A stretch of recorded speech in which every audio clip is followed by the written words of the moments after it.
माँ तू मर जा। बाप को भी जहर देकर मार डाल, पर आज के बाद फोन करने की जरूरत नहीं है, ठीक है? रख। अनिल, नमस्ते साहब। ये कैसी लैंग्वेज यूज कर रहे हो तुम फोन पर? किससे बात कर रहे थे?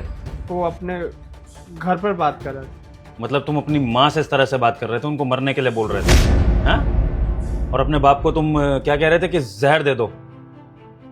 तुम्हारी हिम्मत कैसे हुई इस तरह की बातें करने की? तुम भूल गए क्या? तुम ड्यूटी पर हो। कोई भी यहाँ पर आता जाता हुआ क्लाइंट देखेगा कंपनी का तो क्या सोचेगा कि हमारे कंपनी का गार्ड इस तरह की बातें करता है? ये कितनी गलत बातें हैं। कोई अपने माँ बाप के लिए ऐसे कैसे बोल सकता है? और चलो क्लाइंट को भी छोड़ दो, तुम अपने माँ बाप के लिए ऐसे शब्दों का इस्तेमाल कर कैसे सकते हो? तुम्हें जरा सी भी इंसानियत नहीं है क्या? जहां माँ बाप भगवान समान होते हैं, तुम उनको मरने को बोल रहे हो फोन पर?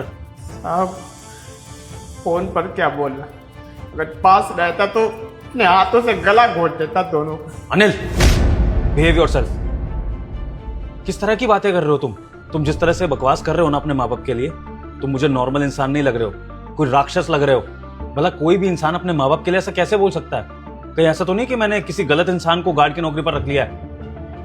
राक्षस मैं नहीं हूँ साहब, राक्षस तो मेरी सौतेली माँ है, मेरा सगा बाप है, वो दोनों राक्षस है। अच्छा, तो अब समझा, माँ सौतेली है तुम्हारी तो ठीक है। फिर भी अनिल, सौतेली माँ ही सही, लेकिन माँ का दर्जा तो दिया है ना तुमने उसे, तो माँ को भला कोई गाली कैसे दे सकता है? अरे सौतेली छोड़ो, कोई दूसरे की माँ को भी गाली देने से पहले 100 बार सोचता है। अगर किसी लड़ाई झगड़े में कोई किसी की माँ बहन को गाली दे दे ना, तो लोग सामने वाले को मारने तक के लिए उतारू हो जाते हैं, और तुम अपनी ही माँ को गाली दे रहे हो। अरे सौतेली है समझता हूँ, प्यार नहीं करती होगी तुमसे, ज्यादा से ज्यादा क्या होगा, लेकिन इसका मतलब ये तो नहीं है ना कि तुम इस तरह से फोन पर उनको मरने को बोलोगे, अपने बाप के लिए ऐसा बोलोगे। साहब जिसकी वजह से मेरी अपनी सगी बहन प्राण त्याग दी, उससे मैं कैसे प्यार से बात कर सकता हूँ साहब? अगर बात छिड़ी गई है तो मैं आपको बताता हूँ साहब। मेरे जो बाबूजी है ना, वो हमसे प्यार नहीं करते। आपको पता है, बचपन में एक छोटी बहन थी मेरी, बहुत प्यारी थी। माँ के गुजरने के बाद अपनी बहन से बहुत प्यार करता था, सोचता था बड़े होंगे बहन की शादी करवाऊंगा, ऐसे ऐसे बचपन में सपना देखता था साहब। पर मेरी बहन को एक बीमारी हो गई, और बीमारी होने के बाद भी बाबूजी मेरी बहन पर ध्यान नहीं देते थे। अरे उनकी भी तो बेटी थी ना, वो शादी कर लिए। मैंने सोचा कि चलो हमारी माँ आ गई, अब तो ध्यान रखेगी ना। और वो दोनों खुद में मगन थे, हमारा कोई ध्यान नहीं रखते थे।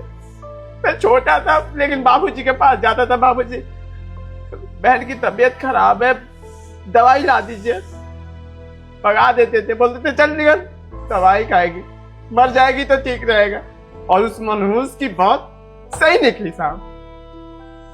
मेरी बहन आज मेरे साथ नहीं है, सिर्फ मेरे बाप की वजह से, सौतेली माँ की वजह से। तो आप ही बताइए साहब, जिसकी वजह से अपनी बहन को खो दिया, जिस बाप को मेरी बहन से कोई फर्क नहीं पड़ा, अगर वो बाप बीमार है मुझे फर्क पड़ना चाहिए? नहीं साहब, अगर वो बाप का फर्ज निभाता ना तो मैं ऐसी बात नहीं करता साहब। उन दोनों को उनके कर्मों का सजा मिल गया है। मेरी जो सौतेली माँ है ना, वो बांझ है, उसका कोई औलाद नहीं है।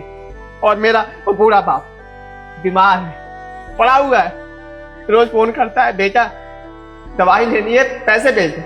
नहीं भेजूंगा साहब, सच बताओ तो बहुत बहुत खुशी हो रही है मुझे, मर जा। Anil please control. मैंने सुना तुम्हारा दुख, तुम्हारी बहन चली गई और उसके जिम्मेदार भी तुम्हारे अपने हैं। ये अपने आप में एक बहुत बड़ा दुख है, एक ट्रॉमा है तुम्हारे लिए, जिससे तुम्हारे लिए बाहर निकलना बहुत मुश्किल है। तुम्हारा दर्द मैं अच्छे से समझ सकता हूँ, लेकिन इसका मतलब ये नहीं है कि तुम अपने माँ बाप को गाली दो, और मैं इस चीज़ में तुम्हें कभी सपोर्ट नहीं करूँगा। है तो वो माँ बाप ही ना, वो भी तो तुम्हारा परिवार है। अगर तुम्हारे बाप ने तुम्हें पैदा ना किया होता, तुम्हें ये जिंदगी ना दी होती, तो फिर क्या तुम अपने बाप को इस तरह से आज बोल पाते? वैसे भी घुट घुट के जी रहा हूँ साहब जी, बचपन से घुट घुट के जी रहा हूँ। भले मैं पैदा ही नहीं होता। खैर छोड़िए ये सब, माफी चाहता हूँ, आपका वक्त बर्बाद किया। माफ़ी मुझसे मत मांगो अनिल, माफ़ी तुम्हें भगवान से मांगनी चाहिए, क्योंकि जिन शब्दों का इस्तेमाल तुम कर रहे हो ये तुम पर लौट के आएंगे। देखो, मानता हूँ तुम्हारे माँ बाप ने गलत किया, तुम्हारी बहन का ध्यान नहीं रखा, पर ये कहीं से भी कहीं तक जायज़ नहीं है कि तुम उनको उस तरह से गाली दो, वो भी समाज के सामने। 4 लोग तुम्हें देखेंगे इस तरह से गाली देते हुए अपने माँ बाप को, उनको मरने की बात बोलते हुए, तो तुम्हें जज करेंगे कि तुम गलत हो। और फिर हम भारत देश में रहते हैं अनिल, यहाँ पर माँ बाप को भगवान का दर्जा दिया जाता है। तुमने वो कहानी सुनी होगी ना रामायण में, कि जब केकई ने राम जी को वनवास करवा दिया था, वो भी 14 साल का, जिसमें राम जी को अपने परिवार से अलग रहकर, सारे शान शौकत को छोड़कर जंगलों में रहना था। लेकिन तब भी राम जी ने केकई जी के खिलाफ एक शब्द नहीं बोला, और ना ही अपने भाई को, अपनी पत्नी को, किसी को भी बोलने दिया। क्यों? क्योंकि वो माँ थी उनके लिए भी। भले ही उनकी कोख से उन्होंने जन्म नहीं लिया था, लेकिन उनको वो माँ कहते थे। और देखो, आज उन्हीं राम भगवान को पूरी दुनिया पूजती है, क्योंकि उन्होंने जो माँ ने कहा वो सब सुना, सहा, चाहे वो गलत था या सही था। अब देखो अनिल, जो हुआ है उसको बदला तो नहीं जा सकता है। तुम्हारे माँ बाप बूढ़े हो गए हैं तो उनको सजा भी नहीं दी जा सकती है इस चीज की, सुनाने से भी कोई फायदा नहीं है।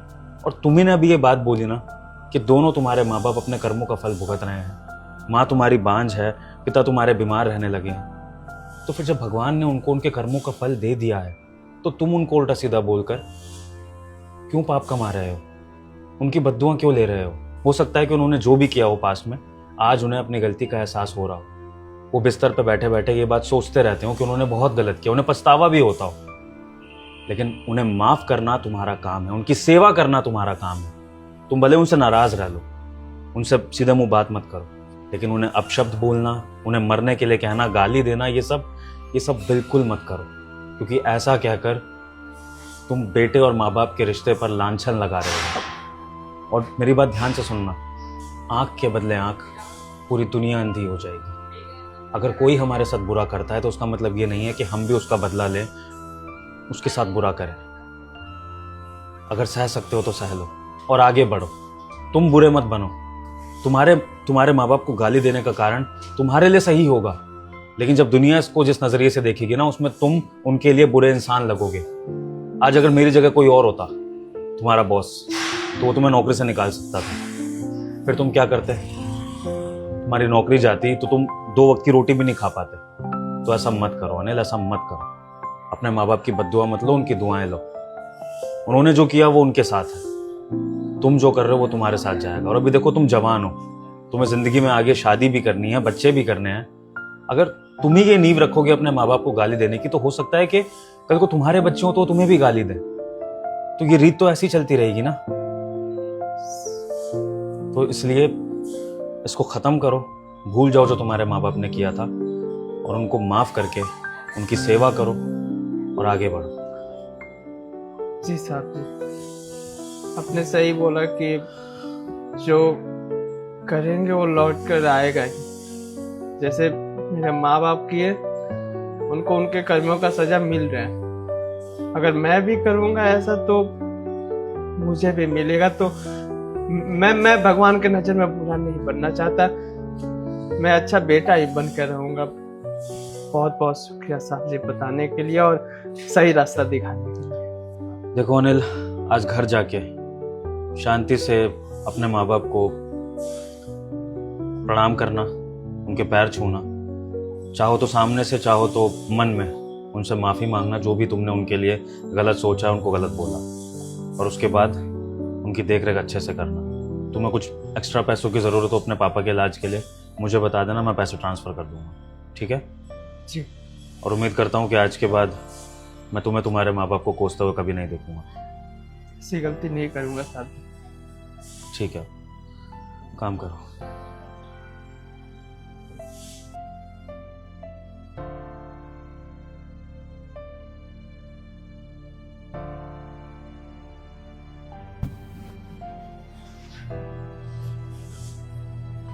माँ, अब शाम को आकर हॉस्पिटल लेकर चलते।